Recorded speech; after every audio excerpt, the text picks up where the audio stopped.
Hi అండి. Welcome to my channel.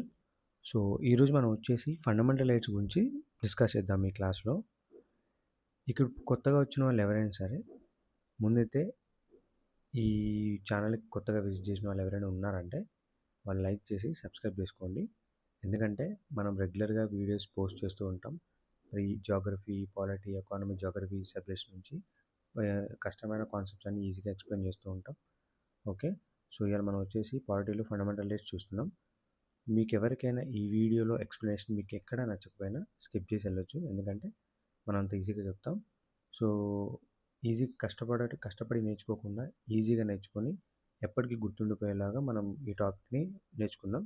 So అలానే explain చేస్తా. అండ్ మీరైతే మీకు ఇందులో ఏమైనా డౌట్స్ ఉన్నా కూడా కామెంట్లో కామెంట్ చేయండి, నేను ప్రతిదానికి రిప్లై ఇస్తాను. సో మీకు నెక్స్ట్ వీడియో ఏం కావాలో దానిపై కూడా కామెంట్ చేయండి, దాన్ని బట్టి నేను నెక్స్ట్ వీడియో ఈజీగా ప్రిపేర్ చేస్తాను. ఇందులో మీకు ఒక్కటి నచ్చకపోయినా స్కిప్ చేసేయండి, పర్లేదు. బట్ ఒక్కడు కూడా చూస్తే వరకు కంటిన్యూగా చూడండి, ఒక్కడు కూడా స్కిప్ చేయకుండా. Okay, let's get in to the video. So మన కాన్స్టిట్యూషన్లో ఫండమెంటల్ రైట్స్ మొత్తం ఎన్ని కేటగిరీస్ ఉన్నాయో అందరికీ తెలుసు. ఎన్ని కేటగిరీస్ ఉన్నాయో తెలుసా?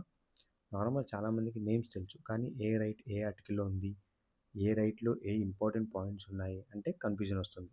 అందుకే ఈరోజు ఒక సింపుల్ ఈజీ ట్రిక్తో మొత్తం ఫండమెంటల్ రైట్స్ గుర్తుపెట్టుకుందాం. ఈ ట్రిక్తో మీరు ఇక లైఫ్ లాంగ్ మళ్ళీ మీ ఫండమెంటల్ రైట్స్ ఎప్పుడు నిద్రలో పడినా కూడా చెప్తారు. అదే ఏంటంటే ఎరెట్ సిఆర్. సో ఈ ఎరెట్ సిఆర్ అనేది గుర్తుంటే ఫండమెంటల్ రైట్స్ మొత్తం సీక్వెన్స్ గుర్తుంటుంది. సో మరి ఒక్కొక్కటి చాలా సింపుల్గా చూద్దాం. ఫస్ట్ వన్ వచ్చేసి ఈ ఎరెట్ సిఆర్లో ఫస్ట్ వన్ ఈ right to equality. Okay, right to equality. ఓకేనా, రైట్ టు ఈక్వాలిటీ. సో ఇది ఆర్టికల్ 14 నుండి 14 to 18. ఓకేనా, 14 to 18 వరకు ఉంటుంది. సో సింపుల్గా చెప్పాలంటే లా ముందు అందరు ఈక్వల్.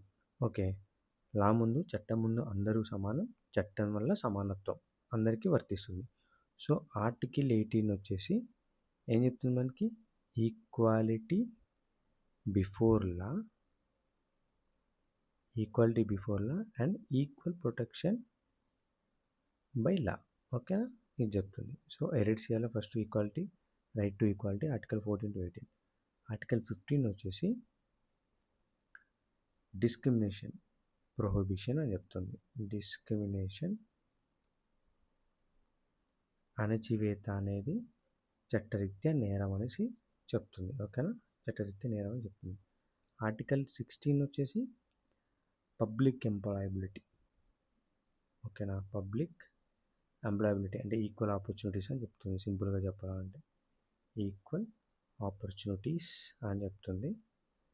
నెక్స్ట్ వచ్చేసి ఆర్టికల్ 17 అన్టచబిలిటీ గురించి చెప్తుంది. ఓకేనా, అన్టచబిలిటీ గురించి చెప్తుంది. నెక్స్ట్ వచ్చేసి ఆర్టికల్ 18 టైటిల్స్ అబాలిషన్. అంటే ఇప్పుడు మనకి పద్మశ్రీ, పద్మభూషణ్, పద్మవిభూషణ్, భారతరత్న ఇవి ఇస్తారు కదా. సో అర్జున అవార్డ్స్ అని ఇవన్నీ కూడా మన టైటిల్స్ ముందు పెట్టుకోవద్దు. అవి జస్ట్ మనకి రెస్పెక్ట్ పర్పస్ మాత్రం ఇచ్చారు కాబట్టి, సో అవి రెస్పెక్ట్ పర్పస్ మాత్రం యూజ్ చేసుకోవాలి. మన టైటిల్కి, మన నేమ్కి బిఫోర్ కానీ వెనకాల కానీ పెట్టకూడదు అన్నమాట. సో ఆర్టికల్ 14 to 18 అనేది అందరూ సమానమే అని చెప్తుందనమాట. రైట్ టు ఈక్వాలిటీ అనేది అందరికీ వర్తిస్తుంది, అందరికీ సమానంగానే ఈక్వాలిటీ ఉంది, చట్టం ముందు అందరం సమానమైన ప్రొటెక్షన్ లభిస్తుందని చెప్తుంది. ఓకే, నెక్స్ట్ వచ్చేసి ఎరెట్ సిఆర్లో ఆర్ right to freedom. Okay, right to freedom అండి. ఇందులో 6 టైప్స్ ఉంటాయి. ఏంటి?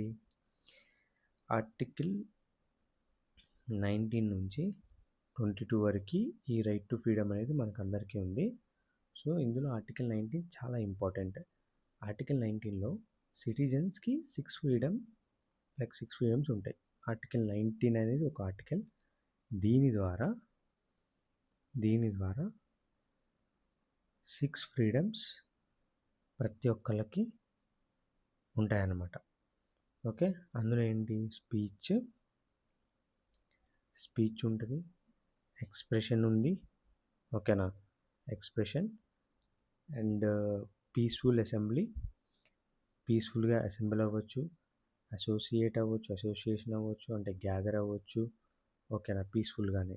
నెక్స్ట్ అండ్ స్ట్రైక్స్ చేసుకోవచ్చు మనం, ఆ రైట్ కూడా ఉంది.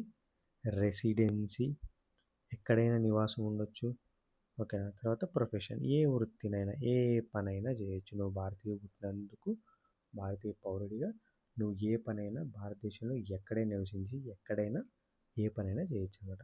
సో నెక్స్ట్ ఇవి 6 ఆర్టికల్ 19 కింద ఉన్న 6 ఫ్రీడమ్స్ అనమాట. ఇవన్నీ మనకి ఒక సెట్ ఆఫ్లో వస్తాయి. ఆర్టికల్ 20 వచ్చేసి protection in respect of conviction of the offences. అంటే ఇప్పుడు ఏమైనా తప్పు చేసామనుకోండి, మనకు ఒక శిక్ష పడుతుంది. సో ఆ శిక్ష నుంచి, అది మరణశిక్ష అవ్వచ్చు, అంటూ డెత్ అని అవ్వచ్చు, లైఫ్ టైం ఇంప్రిజన్మెంట్ అవ్వచ్చు. సో వీటి నుంచి ప్రొటెక్షన్ పొందడానికి మనకి ఆర్టికల్ 20 ప్రొటెక్ట్ చేస్తూ ఉంటుందన్నమాట.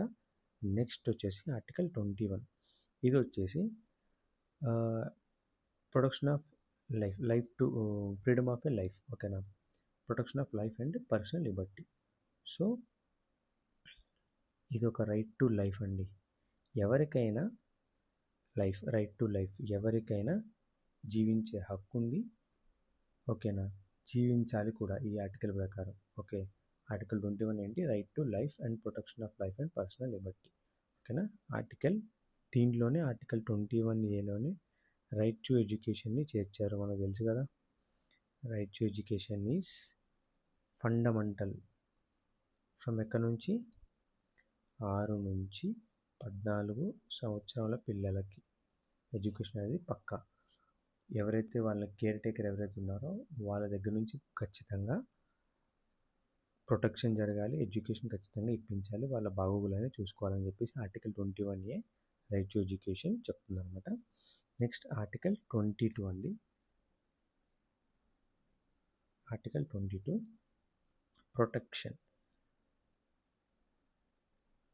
ప్రొటెక్షన్ అనేది అగెనిస్ట్ అరెస్ట్ అండ్ డిటెన్షన్. అంటే మనకి పీడీ యాక్ట్ తెలుసు కానీ, ప్రివెంటివ్ డిటెన్షన్ అంటాం. సో దాని నుంచి ఆర్టికల్ 22 మనకి ఒక ప్రొటెక్షన్ ఇస్తుంది. అంటే మనం క్వశ్చన్ చేయొచ్చు, మనల్ని ఎందుకు అరెస్ట్ చేస్తున్నారు, రీజన్స్ తెలుసుకోవచ్చు. అండ్ రీజన్స్ తెలుసుకోవచ్చు అన్న రైట్ ఇచ్చినా కానీ, బట్ అక్కడ ఎవరైతే మనల్ని అరెస్ట్ చేస్తున్నారో, ఒక ఆఫీసర్లో ఉన్న పోలీస్ ఆఫీసర్ ఎవరైతే ఉన్నారో వాళ్ళకి మనకి చెప్పే రైట్ ఉంది, చెప్పొచ్చు, చెప్పకపోవచ్చు. ఓకేనా, సో ఆర్టికల్ 20 ప్రకారం protection of rights against detention అనేది ఉందన్నమాట. అందుకే అంటే కేవలం ఫ్రీడమ్ అని కాకుండా 19 ఆర్టికల్ 19 ద్వారా 6 ఫ్రీడమ్స్ ఇస్తుంది, అండ్ 20 ద్వారా కన్విక్షన్ ప్రొటెక్షన్ ఇస్తుంది, అండ్ 21 ద్వారా లైఫ్ అండ్ పర్సనల్ లిబర్టీ ఇస్తుంది. 21A ద్వారా ఎడ్యుకేషన్ అండ్ 22 ద్వారా అరెస్ట్ అండ్ డిటెన్షన్ ప్రొటెక్షన్ అనేది ఇస్తుంది అనమాట. సో ఇదనమాట. నెక్స్ట్ ఈ వచ్చేసి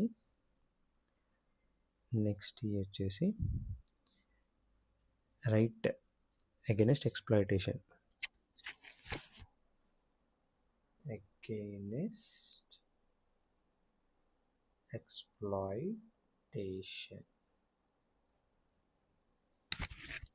okay, right to against exploitation అండి. సో ఇందులో మనకి 1 సెకండ్.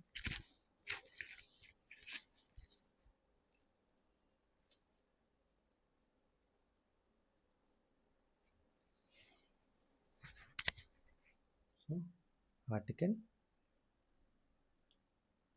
23 నుంచి 24 వరకు. Okay, right against exploitation.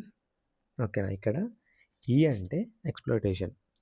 Article 23 మరియు 24 అండి. Article 23 human trafficking, forced labour.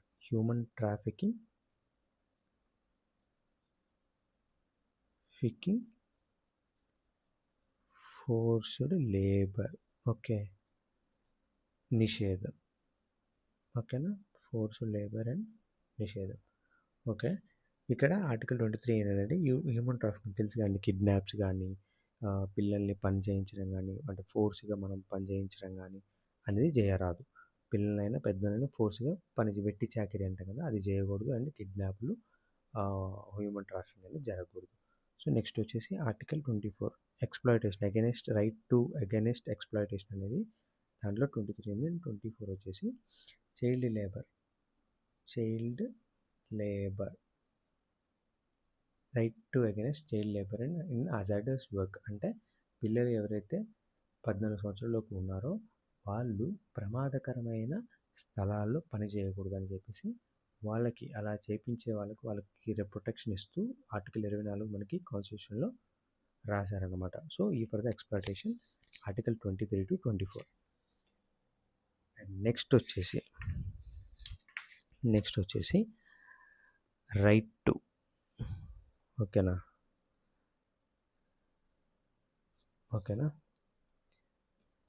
Next వచ్చేసి రైట్ టు ఫ్రీడమ్ అండి. Right to freedom of religion. ఓకేనా,